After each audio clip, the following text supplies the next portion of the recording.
अस्सलामु अलैकुम वरहमतुल्लाहि वबरकातुह। मुहतरम नाज़रीन, मैं ज़ुबैर हाशमी फरमान इलाही में आप सभी नाज़रीन का दिल की गहराइयों से खैर मक़दम करता हूँ। नाज़रीन, पिछले एपिसोड में हमने सूरतुल सजदा की आयत नंबर 23 से सूरह ख़त्म तक और सूरतुल अहज़ाब की इब्तिदाई आयतों की तिलावत और उसका तर्जमा सुनने का शरफ़ हासिल किया। आज हम अपने इस एपिसोड में 43 तक तिलावत और उसका तर्जमा सुनने की सआदत हासिल करेंगे। आज तिलावत की जाने वाली आयतों में यह बतलाया जा रहा है कि खौफ अल्लाह सुब्हानहू व तआला का अपने दिल में पैदा रखना चाहिए। फिर मोमिनों का जिक्र किया गया, अहले किताब का भी जिक्र किया गया, फिर इसके बाद उम्महातुल मुमिनीन का जिक्र किया गया। अब उम्महातुल मुमिनीन यानी मोमिनों की माएँ, अब ये हुजूर नबी करीम सल्लल्लाहु अलैहि वसल्लम की अज़वाज मुतहरात हैं, यानी आपकी बीवियाँ हैं। अब इनका मकाम व मर्तबा, इनकी शान व अज़मत तमाम माओं से औला व अरफा है, क्योंकि हुजूर अलैहिस्सलातु वस्सलाम की अज़वाज मुतहरात हैं। और इसी तरीके से अमल सालिह के बारे में बतलाया जा रहा है कि अगर कोई बंदा नेक अमल करेगा तो अल्लाह सुब्हानहू व तआला उसको उसके हिसाब से बेहतरीन अजर और सवाब अता फरमाएगा। तो नाज़रीन, इसी के मुतालिक और मालूमात हासिल करने के लिए सुनते हैं तिलावत और उसका तर्जमा। तर्जुमाए कलामे पाक। शुरू करता हूँ अल्लाह के नाम से जो बड़ा मेहरबान निहायत रहम वाला है। वमन यक़नुत मिनकुन्न लिल्लाहि व रसूलिही व तअमल सालिहन नुअतिहा अजरहा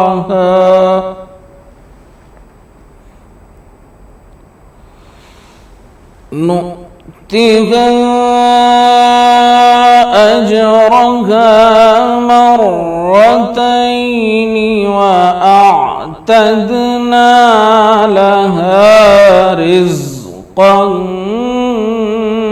करीमा। और जो तुम में से खुदा और उसके रसूल की फरमाबरदार रहेगी और अमल नेक करेगी, उसको हम दुगना सवाब देंगे और उसके लिए हमने इज्जत की रोज़ी तैयार कर रखी है। या निसा अन्नबी लस्तुन्ना कअहदिम मिनन निसाई इन इत्तक़ैतुम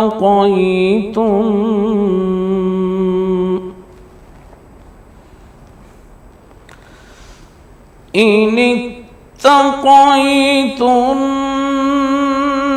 फला तख़दअन बिलक़ौल फ़यत्मअल्लज़ी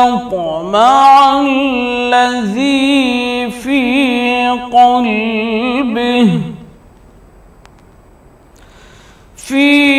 क़ल्बिही मरदुन वक़ुल्न क़ौलन मअरूफ़ा।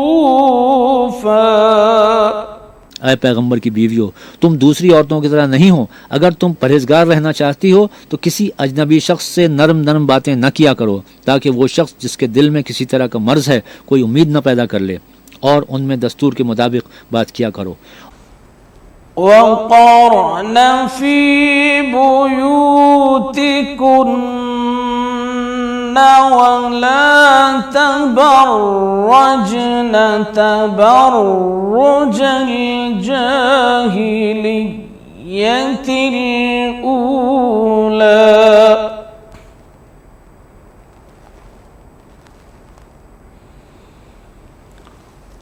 वअक़िमना الصلاة وآتينا الزكاة وأطعنا الله ورسوله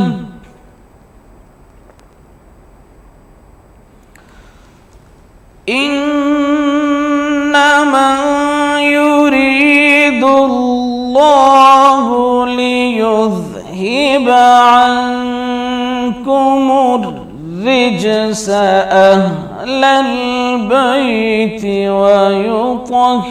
ويطهركم ويطهركم تطهيرا। और अपने घरों में ठहरी रहो, और जिस तरह पहले जाहिलियत के दिनों में इजहार तजम्मुल किया करती थीं, इस तरह जीनत न दिखाओ, और नमाज पढ़ती रहो, ज़कात देती रहो, और खुदा और उसके रसूल की फरमाबरदारी करती रहो। ऐ पैगंबर के अहले बैत, अल्लाह चाहता है कि तुमसे नापाकी का मैल कुचैल दूर कर दे और तुम्हें बिल्कुल पाक साफ कर दे। واذكرن ما يتلى في بيوتكن من آيات الله والحكمة إن الله كان لطيفا خبيرا। और तुम्हारे घरों में जो अल्लाह की आयतें पढ़ी जाती हैं और हिकमत की बातें सुनाई जाती हैं, उनको याद रखो, बेशक अल्लाह बारीक बीन और बाखबर है। फरमाने इलाही में सूरतुल अहज़ाब की तिलावत और उसके तर्जमे का तसलसल जारी रहेगा। हम मिलते हैं एक छोटे से वक्फे के बाद।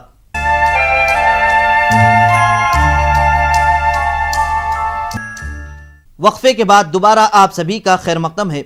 नाज़रीन मुहतरम, आज तिलावत की जाने वाली आयत नंबर 35 से अल्लाह सुब्हानहू व तआला ने इंसान के बारे में ये इरशाद फरमाया है कि उसकी फ़िक्र और उसका नज़रिया कैसे होना चाहिए, और एक इंसान मुआशरे में कैसे बेहतर अंदाज में अपने आप को पेश कर सकता है और उसके लिए मशाले राह बन सकता है, और मुआशरा बेहतर कैसे वजूद में आ सकता है।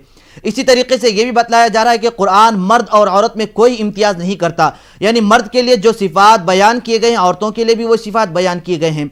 अब इन दोनों में से जो इन सिफ़ात से मुत्तसिफ हो जाएगा वो अल्लाह सुब्हानहू व तआला के पास मकबूल हो जाएगा। इसी तरीके से हुज़ूर अलैहिस्सलातु वस्सलाम के बारे में यह भी इरशाद फरमाया गया है कि आप सल्लल्लाहु अलैहि वसल्लम खातिमुन नबिय्यीन है और तमाम अंबिया में सबसे ज़्यादा फजीलत वाले और सबके सरदार हैं। और इसी तरीके से हमको अल्लाह सुब्हानहू व तआला ने हुज़ूर नबी करीम सल्लल्लाहु अलैहि वसल्लम की उम्मत में पैदा फरमाया। ये अल्लाह सुब्हानहू व तआला का हम पर बहुत बड़ा फ़ज़ल और एहसान है। हम इस एहसान पर जितना शुक्र बजा लाएंगे कम है, तो इसीलिए हमें चाहिए कि अल्लाह सुब्हानहू व तआला का जिक्र सुबह व शाम करते रहें। तो नाज़रीन, और मालूमात हासिल करने के लिए शामिल हो जाते हैं तिलावत और उसके तर्जमे के साथ।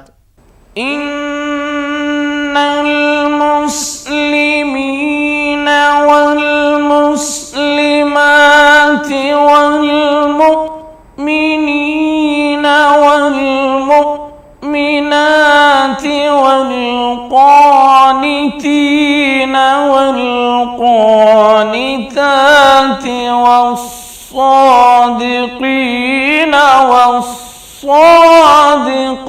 والصادقات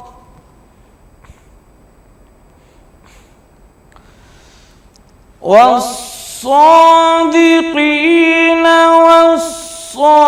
والصادقات والصابرين والصابرات والخاشعين والخاشعات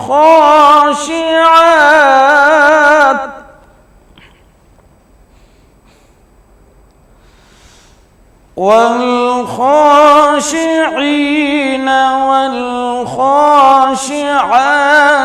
والمتصدقين والمتصدقات والصائمين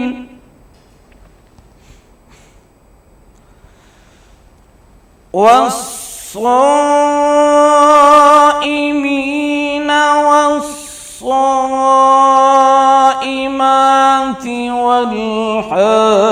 والحافظين فروجهم والحافظات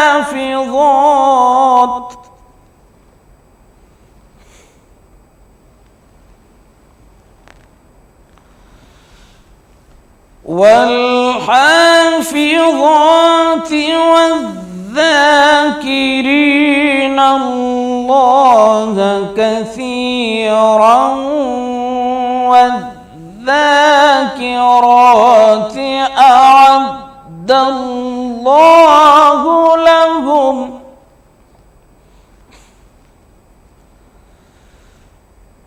أعد الله مغفرة وأجرا عظيما.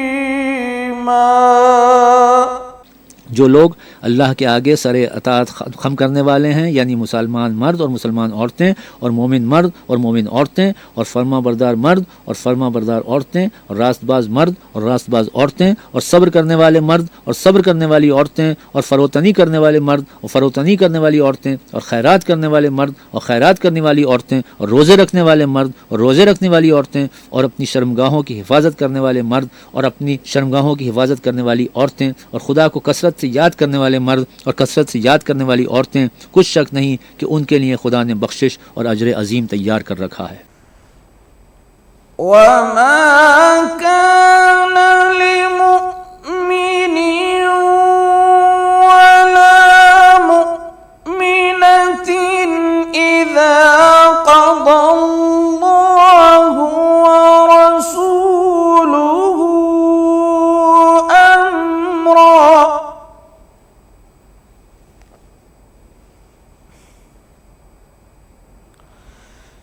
إذا قضى الله ورسوله أمرا أن يكون لهم الخيرة من أمرهم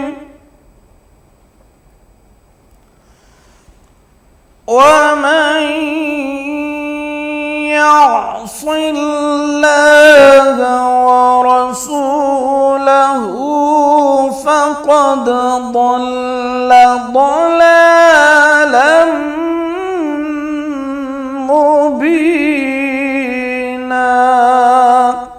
और किसी मोमिन मर्द और मोमिन औरत को हक नहीं है कि जब खुदा और उसका रसूल कोई अमर मुकर्रर कर दें तो वो उस काम में अपना भी कुछ इख्तियार समझें, और जो कोई अल्लाह और उसके रसूल की नाफरमानी करे वो सरी गुमराह हो गया।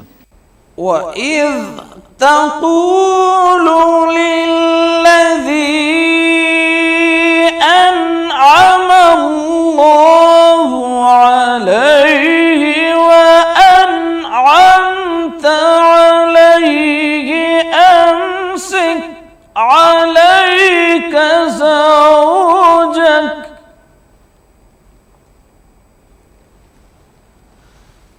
أمسك عليك زوجك واتق الله وتخفي في نفسك ما الله مبديه وتخشى الناس فالله أحق أن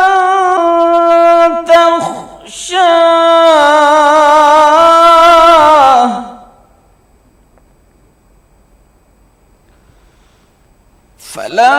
فلما قضى زيد منها وطرا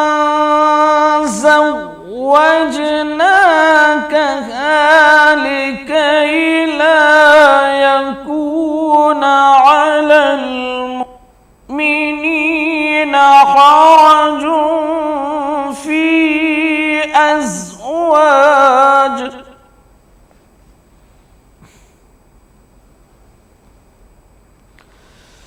لكي لا يكون على المؤمنين حرج في أزواج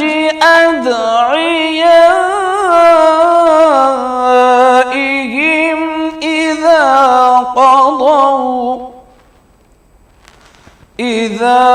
قضوا منهن وطرا وكان أمر الله مفعولا।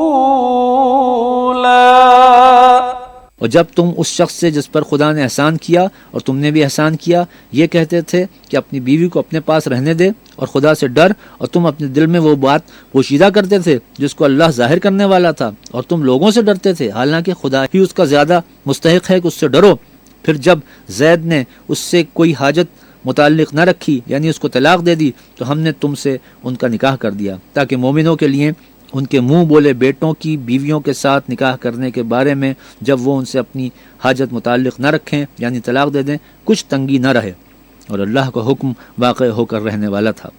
فرمان الہی میں سورۃ الاحزاب کی تلاوت اور اس کے ترجمے کا تسلسل جاری رہے گا۔ ہم ملتے ہیں ایک چھوٹے سے وقفے کے بعد۔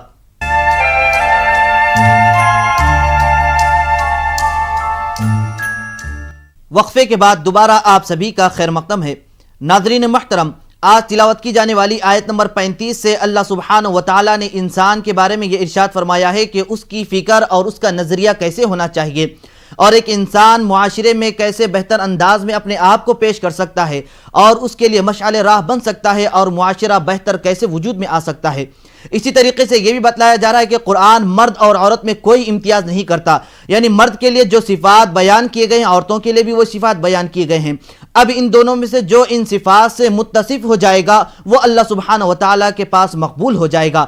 اسی طریقے سے حضور علیہ الصلوۃ کے بارے میں یہ بھی ارشاد فرمایا گیا ہے کہ آپ صلی اللہ علیہ وسلم خاتم النبیین ہے اور تمام انبیاء میں سب سے زیادہ فضیلت والے اور سب کے سردار ہیں۔ اور اسی طریقے سے ہم کو اللہ سبحانہ و تعالیٰ نے حضور نبی کریم صلی اللہ علیہ وسلم کی امت میں پیدا فرمایا، یہ اللہ سبحانہ و تعالیٰ کا ہم پر بہت بڑا فضل اور احسان ہے۔ ہم اس احسان پر جتنا شکر بجا لائیں گے کم ہے، تو اسی لیے ہمیں چاہیے کہ اللہ سبحانہ و تعالیٰ کا ذکر صبح و شام کرتے رہیں۔ تو ناظرین، اور معلومات حاصل کرنے کے لیے شامل ہو جاتے ہیں تلاوت اور اس کے ترجمے کے ساتھ۔ ما كان على النبي من حرج فيما فرض الله له سنة الله في الذين خلوا من قبل وَكَانَ أَمْرُ اللَّهِ قَدَرًا مَقْدُورًا۔ پیغمبر پر اس کام میں کچھ تنگی نہیں جو خدا نے ان کے لیے مقرر کر دیا، اور جو لوگ پہلے گزر چکے ہیں ان میں بھی خدا کا یہی دستور رہا ہے اور خدا کا حکم ٹھہر چکا تھا۔ الذين يبلغون رسالات الله ويخشونه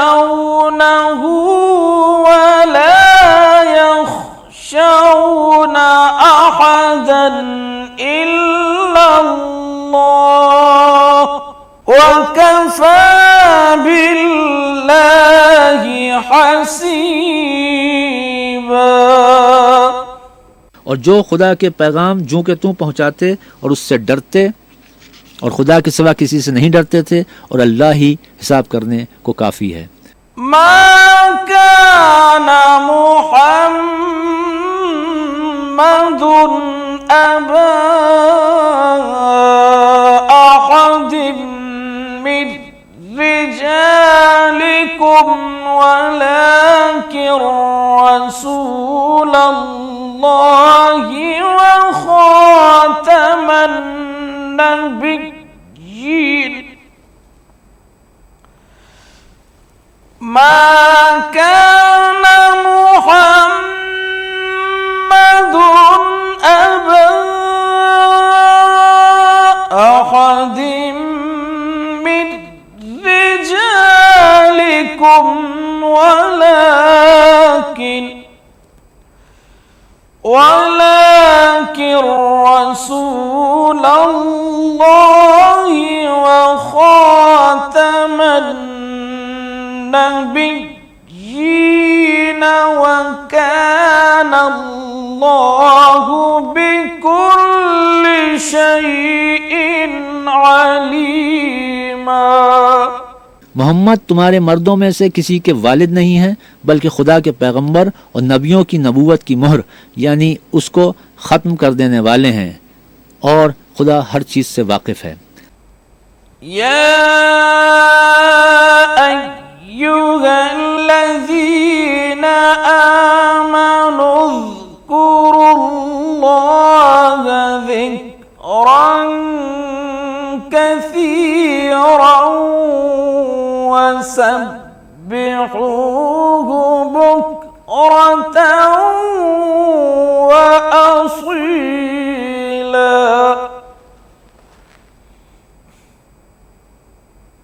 هو الذي يصلي عليكم وملائكته ليخرجكم من الظلمات إلى النور وكان بالمؤمنين رحيما صدق الله العظيم।